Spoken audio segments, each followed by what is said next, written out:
Hi, I'm Abby from Ratings.com. Two OLEDs stand before you. The LG C3, a popular offering that dominated the upper mid-range market of 2023, and the less popular Sony A80L. They're similar TVs, although there are differences between them. At first glance, the most noticeable difference is the higher price tag of the A80L. But does more expensive necessarily mean better? Let's find out and jump into the design.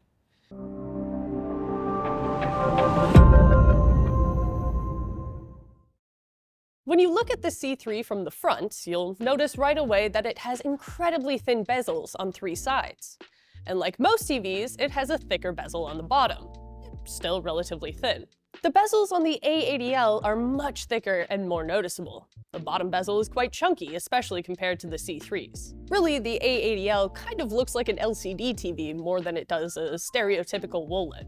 The A80L has 2 feet that you can adjust to 3 different positions. This versatility lets you raise the TV if you need to fit a soundbar underneath it, or bring the 2 feet closer together if you're placing it on a smaller table. On the C3, you're a little more limited. It has a central stand that you can't adjust, but it does raise the TV high enough that most soundbars will fit underneath it without blocking the screen. On the 83-inch model of the C3, it has a much larger central stand, and the 42-inch model uses 2 feet like the ones found on the A80L.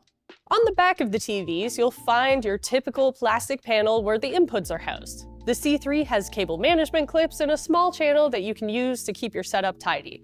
The A80L doesn't have any clips, but it does have a cover to help hide cables. All the inputs on both TVs face the side, which makes them easier to reach than ports that face the back. Like most TVs, the inputs are still hard to access when you have them wall-mounted. However, because the back panel of the A80L is larger and brings the inputs closer to the edge, they're easier to access than on the C3. Both TVs have 4 HDMI ports, but only 2 of them on the A80L have HDMI 2.1 bandwidth for up to 4K at 120 Hz with VRR. One of these ports is also the eARC port though. If you have a Series X or S and a PS5, you'll only be able to have one of those plugged in alongside your soundbar or receiver. The C3 is more versatile because it has HDMI 2.1 bandwidth on all 4 of its ports. So no matter what port you're using, 4K at 120 Hz with VRR is doable. Outside of that, both TVs have an optical port, an Ethernet port. The C3 has 3 USB 2.0 ports and the A80L has 1 USB 2.0 and 1 USB 3.0 port. The A80L has an ATSC 3.0 tuner, but the C3 is limited to ATSC 1.0. This means that 4K over the air is only supported on the A80L. The A80L also has an IR input and a composite input, although the latter requires an adapter that isn't included in the box. Let's get real for a moment. Both TVs can be dipped in gold and have 40 HDMI inputs, and it wouldn't matter if the picture quality and performance weren't up to snuff. Since both TVs are OLEDs, there are identical aspects like contrast and blooming performance. Instead of focusing on what is the same, let's talk about the categories where the TVs perform differently. As good as Sony TVs are with image processing, they tend to lag a bit behind when it comes to input lag. Although the A80L is still low enough to enjoy a responsive experience, the C3 has it beat across all resolutions and refresh rates. At 4K at 120 Hz, the A80L has 8.8 milliseconds of input lag, whereas the C3 has 5.5 milliseconds. Your brain won't notice the extra 3.3 milliseconds unless it functions in slow motion, but that extra bit of time might be the difference between getting the kill or being killed in Call of Duty. At other resolutions and refresh rates, the difference in input lag is even greater, which makes the C3 the clear winner here. OLEDs have a near instantaneous response time, but there's a bit of difference here. The two TVs have an identical 80% response time, but the LG is over twice as quick with 100% response times. In practice, this won't make much of a difference, but if you're looking for the least amount of blur possible, the C3 is the winner again. Do you care about SDR accuracy and don't want to pay the price to calibrate your TV? Well, this category is for you. Both TVs have solid accuracy, but the C3 is the winner out of the box. The color temperature is closer to the D65 white point of 6500 Kelvin. The white balance is better across all shades of gray, and colors are displayed closer to the content creator's intent. Gamma is a bit closer to the 2.2 target on the A80L, but it's still quite close on the C3. The LG C3 is brighter than the Sony A80L in both SDR and HDR. The extra brightness in SDR helps the C3 overcome more glare in a bright room. But since both TVs have fantastic reflection handling, they're both suitable for use in a well-lit room. If you're looking for a TV to make those highlights pop in your favorite HDR movies, the C3 is the TV to choose. The A80L is no slouch in this regard, but the extra HDR brightness on the C3 will deliver a more impactful HDR experience. Unfortunately, both TVs lose brightness when set into game mode. The drop in brightness is most noticeable during very bright sections of games. This is disappointing, since game mode is the best option for the lowest input lag possible. It's honestly kinda lame that you have to pick between brightness and performance. Sony, LG, please don't do this to us any longer. With that said, the C3 is the clear winner here. When in game mode, the C3 is almost as bright as the Sony is outside of it. You'll still get impactful highlights in your favorite games when using the C3, but the A80L is just too dim to really make highlights stand out. Well, let's get into some categories where the A80L actually performs better.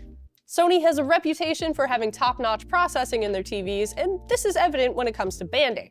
Both TVs have some noticeable banding with darker gray gradients, but that's pretty much all you're going to notice on the A80L.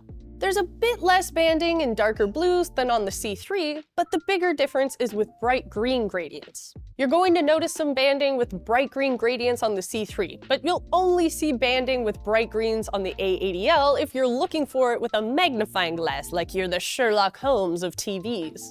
If you care about accuracy when it comes to brightness in your HDR content, you can't go wrong with either TV. Both TVs have excellent PQ EOTF tracking, but the A80L is a bit better. The C3 displays very dark shadows a bit brighter than intended, where the A80L is almost spot on in that regard. The A80L also has a more gradual roll-off near the TV's peak brightness, so it retains more details and specular highlights. Another area where the A80L's processing comes in handy is with upscaling. The C3 performs excellently here, but the A80L edges it out ever so slightly. Both TVs aren't going to perform a magic trick that makes 480p content look amazing, but if you regularly watch low-resolution content, you're going to get a clearer looking image on the A80L. You'd think that Sony's edge with image processing would make it the clear winner when it comes to smoothing out low-quality content, but that's surprisingly not the case. The C3 removes more artifacts and macro blocking from heavily compressed content from cable or low bitrate streams. The A80L also does a great job here. Although it doesn't smooth out the image as much as the C3, it preserves more details. So if you care more about a clean image, the C3 is better. If you care more about detail preservation, the A80L is better. But which one of these is better overall? For most people, the C3 is the clear winner. It's more versatile due to having HDMI 2.1 bandwidth on all 4 ports, is brighter in SDR and HDR, has lower input lag, and it's more accurate without calibration. On top of that, it's cheaper. If you're a fan of Sony's image processing or just Sony in general, you'll likely be satisfied with the A80L. Just know that the C3 performs better in pretty much every way, and it's only slightly behind in the categories where the A80L is better. If you want something brighter than both TVs, check out the Samsung S90C QD OLED. It's brighter in both SDR and HDR, and it has a wider color gamut, better color volume, less banding, and 4K at 144 Hz for PC gamers. Well, that's all for our comparison between the LG C3 OLED and the Sony A80L OLED. If you want to learn more, check out the full reviews on our website, or use our comparison tool to look at the TVs side by side. The links are in the description below. Until next time, I'm Abby from Ratings.com, where we help you find the best product for your needs. You'll only be able to have one of those plugged in alongside. The A80L also has more gradual roll-offs. Can't just, I have to get this. The A80L doesn't have any clips, but it does have a cover.